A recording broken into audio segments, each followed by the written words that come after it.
I personally, I wouldn't have been able to do it without there being the connections that I made.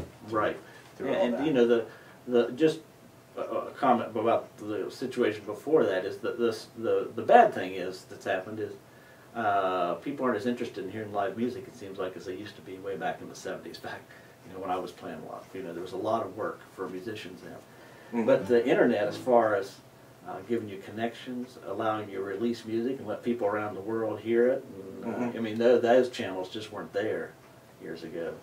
I mean, you had to get through the gatekeepers to have an album or to have anything distributed, and of course, without the internet, it had to be physically distributed. So that part has been really neat. I mean, it's allowed me to do what I'm doing. Yeah, and it is possible to be a full-time gigging musician, but you do have to travel a lot. And it is one of those things where, from what I've been hearing, a lot of industry people and listening, that the only way to really still make money is to do live shows. Oh yeah, I'm sure that's where you sell your CDs. That's where you sell your merchandise. That's where you build your following. That's where you make your connection. And I agree. It's funny though how it used to be that you went out to there was more of a community thing. You went out to you went to concerts. It was $20. You just threw it out. Yeah. $20. I'm going to go to a show, and now it's like you got the $200 Gold Circle, tickets to see James Taylor and Carole King, at Civic Arena or whatever. And it's kind of I don't know. It's to me, it's kind of taken the whole fun out of it. This is just me personally. I don't enjoy even seeing a big act like in a stadium or a giant hall. Or my preference is to go see people in clubs or in cafes. Yeah. Because there's a feel to it. There's a little bit of a vibration to it, and that's what I prefer. So a lot of times I'll go. People say, "Did you see so and so?" and they came to town. I said, "No, I was seeing my friends at the Synergy or at the Chop House the other night or whatever." And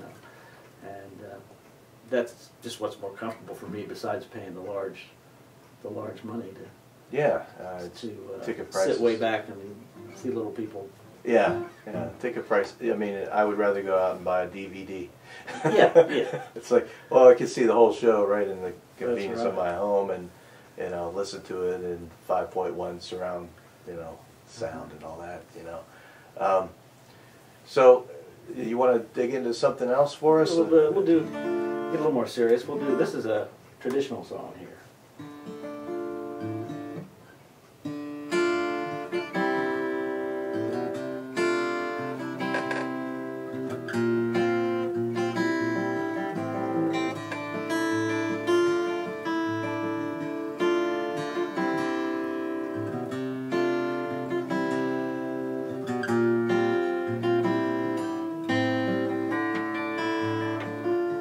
I am a poor, wayfaring stranger, while traveling through this world of woe. There is no sickness, toil, or danger in that bright world to which I go. I'm going there to see my Father. I'm going there, no more to roam. I'm only going over Jordan. I'm only going over home. I'm only going over Jordan. I'm only going over home. I know dark clouds will gather round me. I know the way is rough and steep, but golden feet lie out before me, where God's redeemed shall ever sleep. I'm going there to see my mother. I'm going going there, no more to roam. I'm only going over Jordan.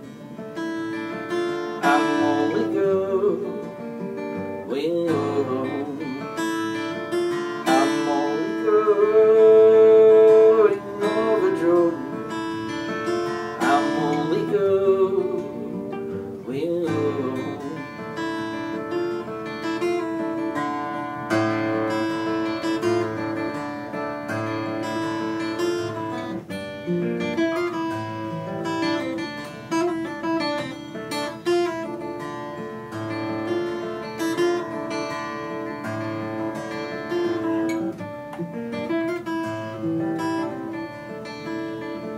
I'll soon be free from every burden. My body's asleep in the churchyard. I'll drop the cross of self-denial and enter on my great reward. I'm going there to see my Savior, to sing His praise forevermore. I'm only going over Jordan. I'm only going over home. I'm only going over Jordan. I'm only going over home.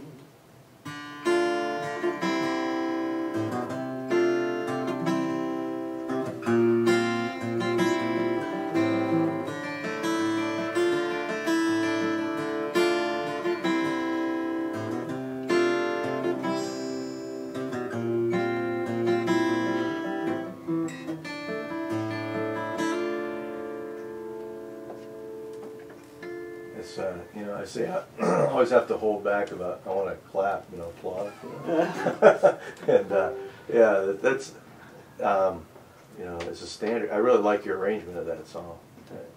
Yeah, what D minor you're playing? Yeah. Yeah. So you mentioned Phil Mhm. Keiki, and I know he does a lot of finger picking stuff, and Yeah, he does. you know, he's like one of those mutant guitar players. Yeah, yeah.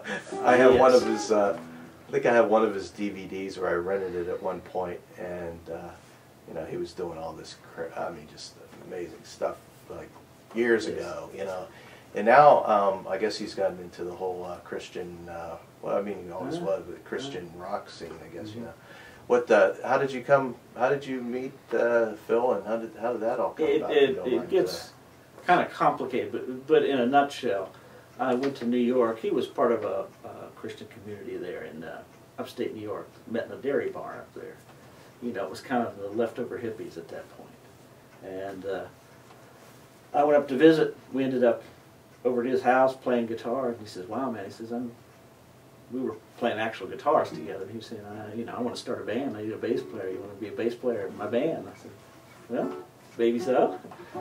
And it ended up being a delay before it all happened, but we ended up with a heck of a band. And in fact, now the keyboard player is a songwriter in Nashville. He plays on the road with Emmylou Harris, and he co-written songs with Garth Brooks and Toby Keith, and played on their stuff, you know, so he was real successful. And our second guitar player was, he's a record producer down there. He's very successful. I've been in his den with all the gold records and things, you know. Yeah. And people have asked me, said, "Well, heck, what happened to you, Dan? What happened?"